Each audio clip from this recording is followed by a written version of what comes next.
بسم الله الرحمن الرحيم.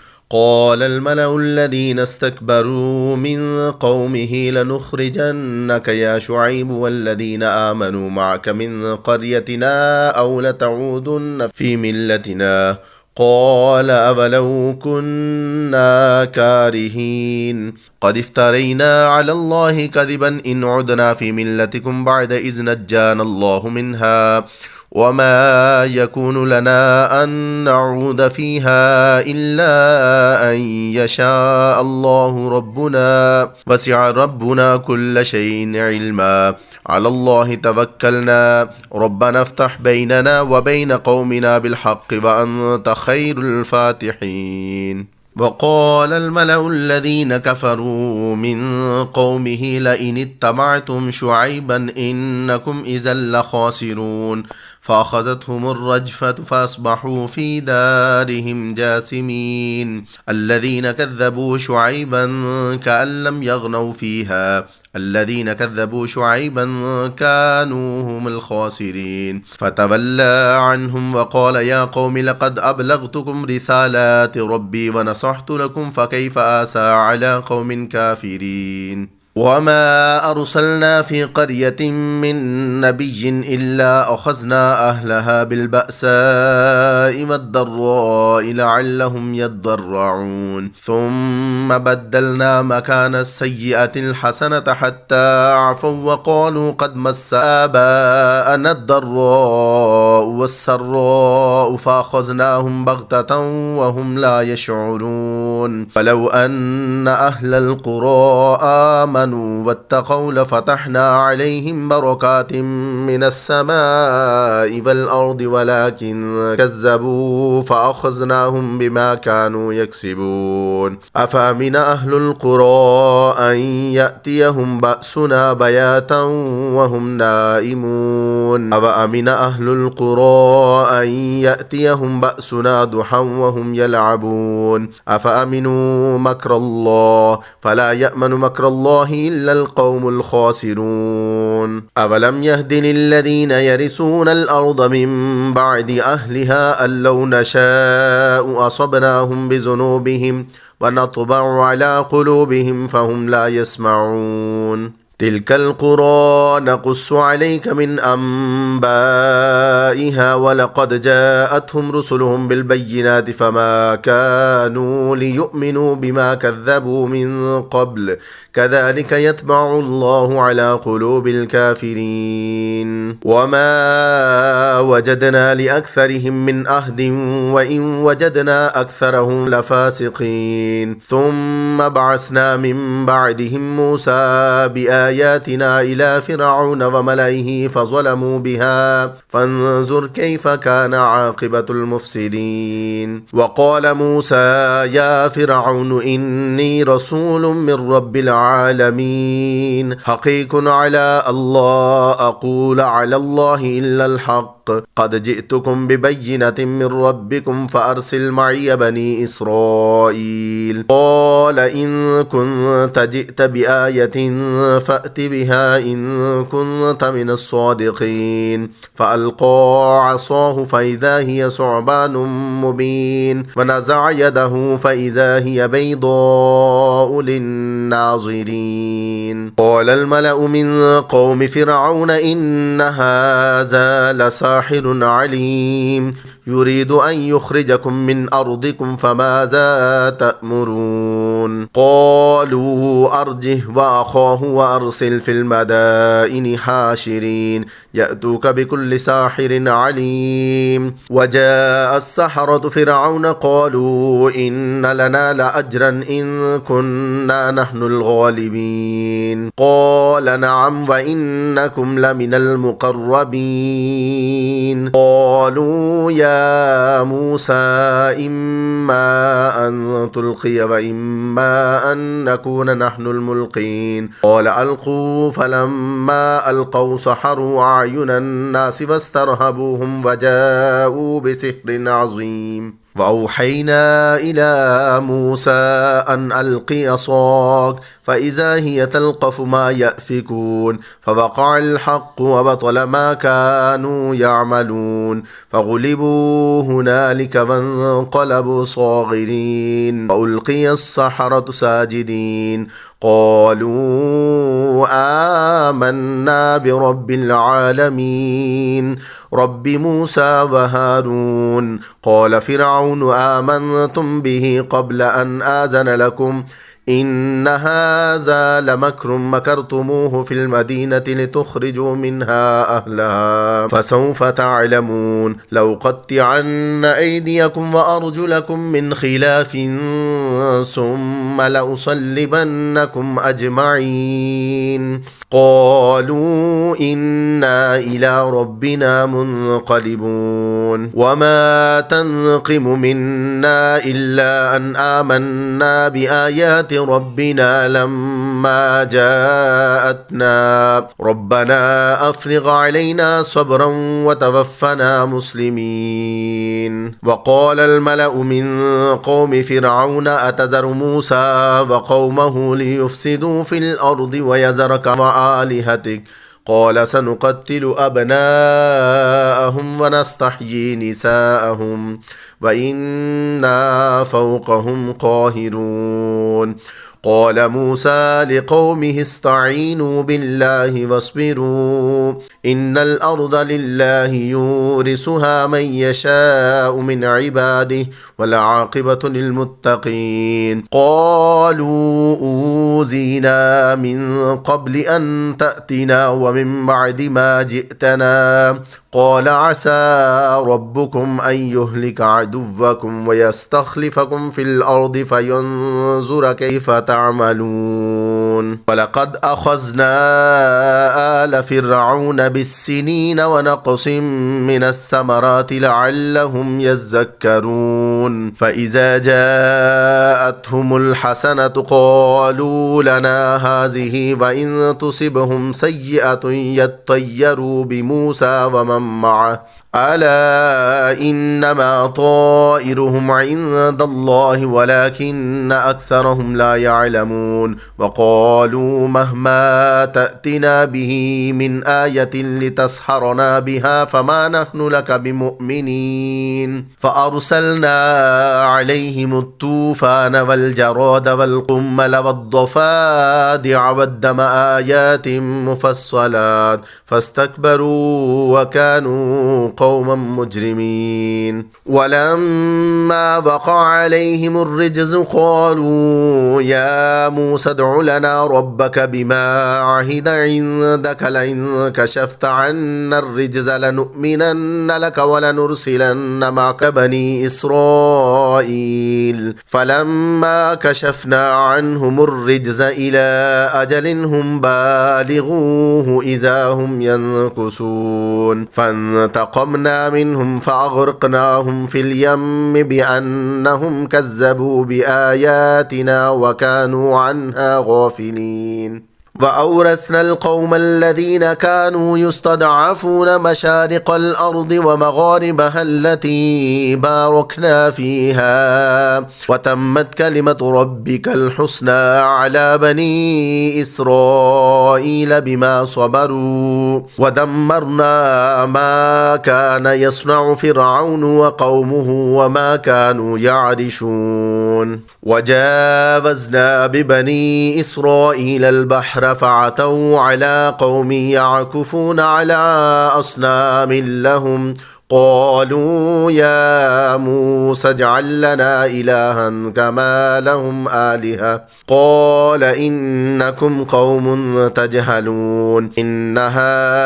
هؤلاء متبر ما هم فيه وباطل ما كانوا يعملون قال أغير الله أبغيكم إلها وهو فضلكم على العالمين وإذ أنجيناكم من من آل فرعون يسومونكم سوء العذاب يقتلون أبناءكم ويستحيون نساءكم وفي ذلكم بلاء من ربكم عظيم. وواعدنا موسى 30 ليلة وأتممناها ب10 فتم ميقات ربه 40 ليلة. وقال موسى لأخيه هارون اخلفني في قومي وأصلح ولا تتبع سبيل المفسدين. ولما جاء موسى لميقاتنا وكلمه ربه قال رب أرني أنظر إليك قال لن تراني ولكن انظر إلى الجبل فإن استقر مكانه فسوف تراني.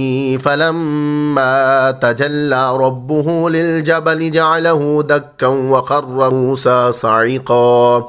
فلما أفاق قال سبحانك تبت إليك وأنا أول المؤمنين. قال يا موسى إني اصطفيتك على الناس برسالاتي وبكلامي فخذ ما آتيتك وكن من الشاكرين. وكتبنا له في الألواح من كل شيء موعظة وتفصيلا لكل شيء فخذها بقوة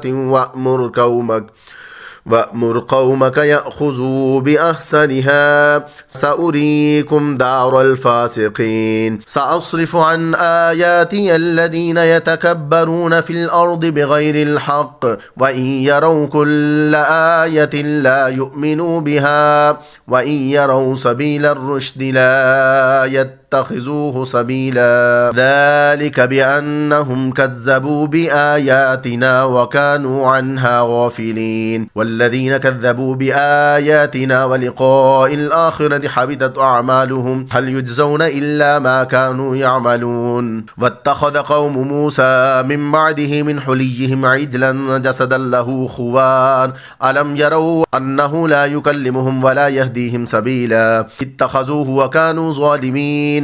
ولما سقط في أيديهم ورأوا أنهم قد ضلوا قالوا لئن لم يرحمنا ربنا ويغفر لنا لنكونن من الخاسرين. ولما رجع موسى إلى قومه غضبان آسفا قال بئس ما خلفتموني من بعدي عجلتم أمر ربكم وألقى الألواح وأخذ برأس أخيه يجره إليه قال ابن أم إن القوم استضعفوني وكادوا يقتلونني فلا تشمت بي الأعداء ولا تجعلني مع القوم الظالمين. قال رب اغفر لي ولأخي وأدخلنا في رحمتك وأنت أرحم الراحمين. إن الذين اتخذوا العجل سينالهم غضب من ربهم وذلة في الحياة الدنيا وكذلك نجزي المفترين. والذين عملوا السيئات ثم تابوا من بعدها وآمنوا إن ربك من بعدها لغفور رحيم. ولما سكت عن موسى الغضب أخذ الألواح وفي نسختها هدى ورحمة للذين هم لربهم يرهبون. واختار موسى قومه 70 رجلا لميقاتنا فلما أخذتهم الرجفة قال رب لو شئت أهلكتهم من قبل وإياي أتهلكنا بما فعل السفهاء منا إن هي إلا فتنتك تضل بها من تشاء وتهدي من تشاء أنت ولينا فاغفر لنا وارحمنا وأنت خير الغافرين. واكتب لنا في هذه الدنيا حسنة وفي الآخرة إنا هدنا إليك قال عذابي أصيب به من أشاء ورحمتي وسعت كل شيء فسأكتبها للذين يتقون ويؤتون الزكاة والذين هم بآياتنا يؤمنون. الذين يتبعون الرسول النبي الأمي الذي يجدونه مكتوبا عندهم في التوراة والإنجيل يأمرهم بالمعروف وينهاهم عن المنكر ويحل لهم الطيبات ويحرم عليهم الخبائث الخبائث ويضع عنهم إثرهم والأغلال التي كانت عليهم فالذين آمنوا به وعزروه ونصروه واتبعوا النور الذي أنزل معه أولئك هم المفلحون. قل يا أيها الناس إني رسول الله إليكم جميعا الذي له ملك السماوات والأرض لا إله إلا هو يحيي ويميت فآمنوا بالله ورسوله النبي الأمي الذي يؤمن بالله وكلماته واتبعوه لعلكم تهتدون. ومن قوم موسى أمة يهدون بالحق وبه يعدلون وقطعناهم 12 أسباطا أمما وأوحينا إلى موسى إذ استسقاه قومه أن اضرب بعصاك الحجر فانبجست منه 12 عينا قد علم كل أناس مشربهم وزللنا عليهم الغمام وأنزلنا عليهم المن والسلوى كلوا من طيبات ما رزقناكم وما ظلمونا ولكن كانوا أنفسهم يظلمون. وإذ قيل لهم اسكنوا هذه القرية وكلوا منها حيث شئتم وقولوا حتة وادخلوا الباب سجدا نغفر لكم خطيئاتكم سنزيد المحسنين. فبدل الذين ظلموا منهم قولا غير الذي قيل لهم فأرسلنا عليهم رجزا من السماء بما كانوا يظلمون. واسألهم عن القرية التي كانت حاضرة البحر إذ يعدون في السبت إذ تأتيهم حيتانهم يوم سبتهم شرعا ويوم لا يسبتون لا يأتيهم كذلك نبلوهم بما كانوا يفسقون. وإذ قالت أمة منهم لم تعظون قوما الله مهلكهم أو معذبهم عذابا شديدا قالوا معذرة إلى ربكم ولعلهم يتقون. فلما نسوا ما ذكروا به أنجينا الذين ينهون عن السوء وأخذنا الذين ظلموا بعذاب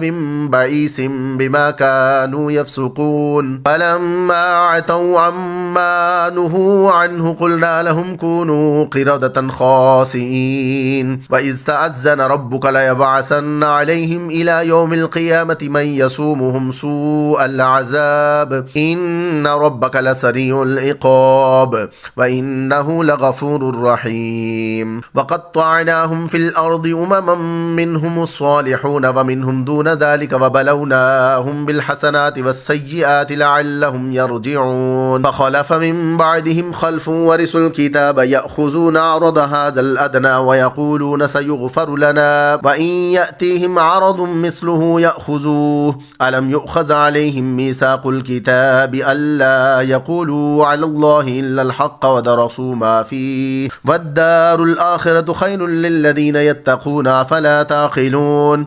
والذين يمسكون بالكتاب وأقاموا الصلاة إنا لا نضيع أجر المصلحين. وإذ نتقنا الجبل فوقهم كأنه ذلة وظنوا أنه واقع بهم خذوا ما آتيناكم بقوة واذكروا ما فيه لعلكم تتقون. وإذ أخذ ربك من بني آدم من ظهورهم ذريتهم وأشهدهم على أنفسهم ألست بربكم قالوا بلى شهدنا أن تقولوا يوم القيامة إنا كنا عن هذا غافلين أو تقولوا إنما أشرك آباؤنا من قبل وكنا ذرية من بعدهم أفتهلكنا بما فعل المبطلون وكذلك نفصل الآيات ولعلهم يرجعون. واتل عليهم نبأ الذي آتيناه آياتنا فانسلخ منها فأتبعه الشيطان فكان من الغاوين.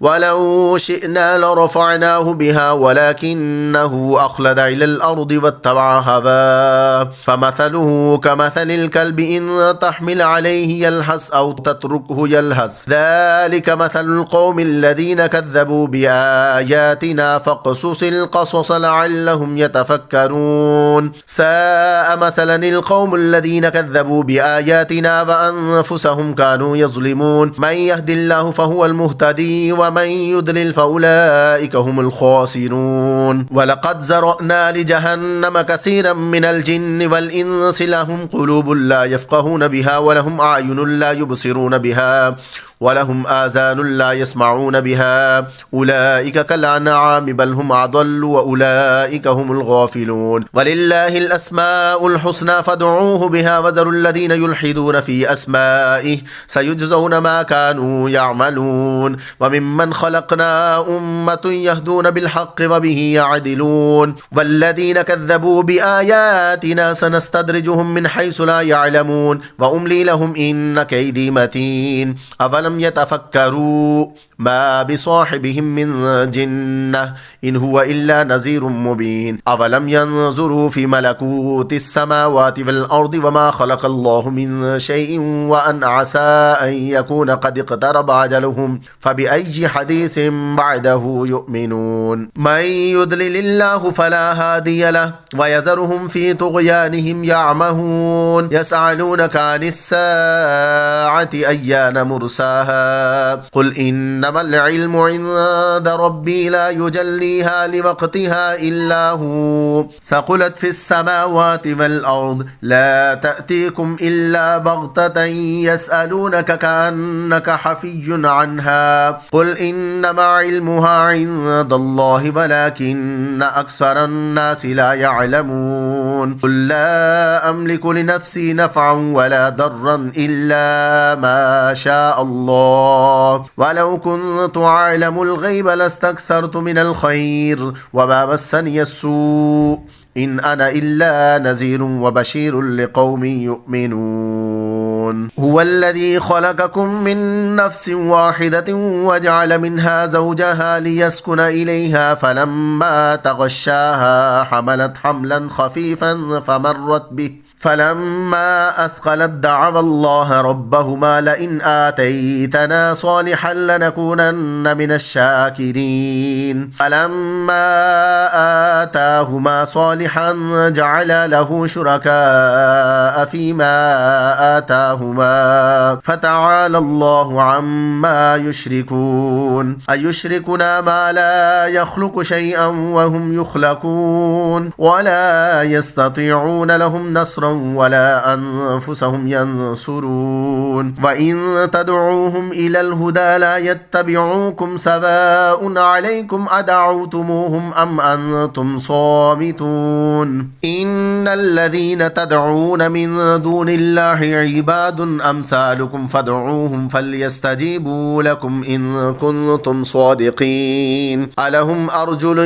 يمشون بها أم لهم أيدي يبطشون بها أم لهم أعين يبصرون بها أم لهم آذان يسمعون بها قل ادعوا شركاءكم ثم كيدون فلا تنظرون إن وليي الله الذي نزل الكتاب وهو يتولى الصالحين الذين تدعون من دونه لا يستطيعون نصركم ولا أنفسهم ينصرون وإن تدعوهم إلى الهدى لا يسمعون وتراهم ينظرون إليك وهم لا يبصرون خذ العفو وأمر بالعرف وأعرض عن الجاهلين وإما ينزغنك من الشيطان نزغ فاستعذ بالله إنه سميع عليم إن الذين اتقوا إذا مسهم طائف من الشيطان تذكروا فإذا هم مبصرون فإخوانهم يمدونهم في الغي ثم لا يقصرون وإذا لم تأتهم بآية قالوا لولا اجتبيتها قل إنما أتبع ما يوحى إلي من ربي هذا بصائر من ربكم وهدى ورحمة لقوم يؤمنون فإذا قرئ القرآن فاستمعوا له وأنصتوا لعلكم ترحمون واذكر ربك في نفسك تضرعا وخيفة ودون الجهر من القول بالغدو والآصال ولا تكن من الغافلين إن الذين عند ربك لا يستكبرون عن عبادته ويسبحونه وله يسجدون. بسم الله الرحمن الرحيم.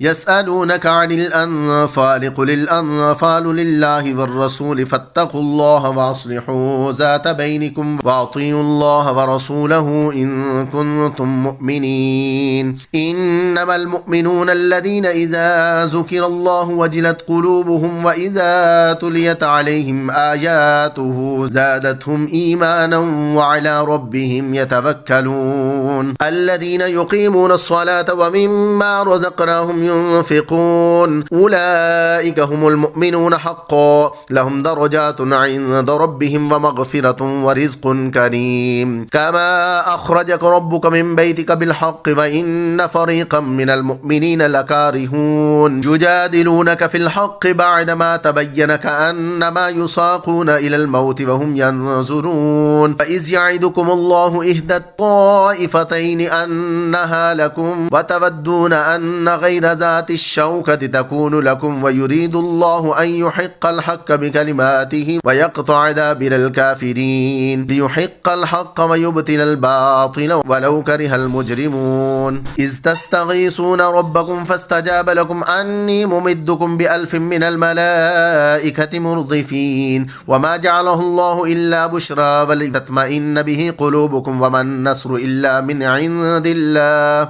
إن الله عزيز حكيم. إذ يغشيكم النعاس أمنة منه وينزل عليكم من السماء ماء ليطهركم به ويذهب عنكم رجز الشيطان وليربط على قلوبكم ويثبت به الأقدام. إذ يوحي ربك إلى الملائكة أني معكم فثبتوا الذين آمنوا سألقي في قلوب الذين كفروا الرعب فاضربوا فوق الأعناق فاضربوا منهم كل بنان ذلك بأنهم شاقوا الله ورسوله ومن يشاقق الله ورسوله فإن الله شديد العقاب. ذلكم فذوقوه وأن للكافرين عذاب النار. يا أيها الذين آمنوا إذا لقيتم الذين كفروا زحفا فلا تولوهم الأدبار ومن يولهم يومئذ دبره إلا متحرفا لقتال أو متخيزا إلى فئة فقد باء بغضب من الله ومأواه جهنم وبئس المصير. فلم تقتلوهم ولكن الله قتلهم وما رميت إذ رميت ولكن الله رمى وليبلي المؤمنين منه بلاء حسنا إن الله سميع عليم. ذلكم وأن الله موهن كيد الكافرين. إن تستفتحوا فقد جاءكم الفتح وإن تنتهوا فهو خير لكم وإن تعودوا نعد ولن تغني عنكم فئتكم شيئا ولو كثرت وأن الله مع المؤمنين. يا أيها الذين آمنوا أطيعوا الله ورسوله ولا تولوا عنه وأنتم تسمعون ولا تكونوا كالذين قالوا سمعنا وهم لا يسمعون. إن شر الدواب عند الله الصم البكم الذين لا يعقلون ولو علم الله فيهم خيرا لأسمعهم ولو أسمعهم لتولوا وهم معرضون. يا أيها الذين آمنوا استجيبوا لله وللرسول إذا دعاكم لما يحييكم واعلموا أن الله يحول بين المرء وقلبه وأنه إليه تحشرون. واتقوا فتنة لا تصيبن الذين ظلموا منكم خاصة واعلموا أن الله شديد العقاب. واذكروا إذ أنتم قليل مستضعفون في الأرض تخافون أن يتخطفكم الناس فآواكم وأيدكم بنصره ورزقكم من الطيبات لعلكم تشكرون. يا أيها الذين آمنوا لا تخونوا الله والرسول وتخونوا أماناتكم وأنتم تعلمون واعلموا أنما أموالكم وأولادكم فتنة وأن الله عنده أجر عظيم. يا أيها الذين آمنوا إن تتقوا الله يجعل لكم فرقانا ويكفر عنكم سيئاتكم ويغفر لكم والله ذو الفضل العظيم وإذ يمكر بك الذين كفروا ليثبتوك أو يقتلوك أو يخرجوك ويمكرون ويمكر الله والله خير الماكرين وإذا تتلى عليهم آياتنا قالوا قد سمعنا لو نشاء لقلنا مثل هذا إن هذا إلا أساطير الأولين وإذ قالوا اللهم إن كان هذا هو الحق من عندك فأمطر علينا حجارة من السماء أو ائتنا بعذاب أليم وما كان الله ليعذبهم وأنت فيهم وما كان الله المعذبهم وهم يستغفرون وما لهم ألا يعذبهم الله وهم يصدون عن المسجد الحرام وما كانوا أولياءه إن أولياؤه إلا المتقون ولكن أكثرهم لا يعلمون وما كان صلاتهم عند البيت إلا مكاء وتصدية فذوقوا العذاب بما كنتم تكفرون إن الذين كفروا ينفقون أموالهم ليصدوا عن سبيل الله فسينفقونها ثم تكون عليهم حسرة ثم يغلبون والذين كفروا إلى جهنم يحشرون ليميز الله الخبيث من الطيب ويجعل الخبيث بعده على بعد فيركمه جميعا فيجعله في جهنم أولئك هم الخاسرون قل للذين كفروا إن ينتهوا يغفر لهم ما قد سلف وإن يعودوا فقد مضت سنة الأولين وقاتلوهم حتى لا تكون فتنة ويكون الدين كله لله فإن انتهوا فإن الله بما يعملون بصير وإن تولوا فاعلموا أن الله مولاكم نعم المولى ونعم النصير.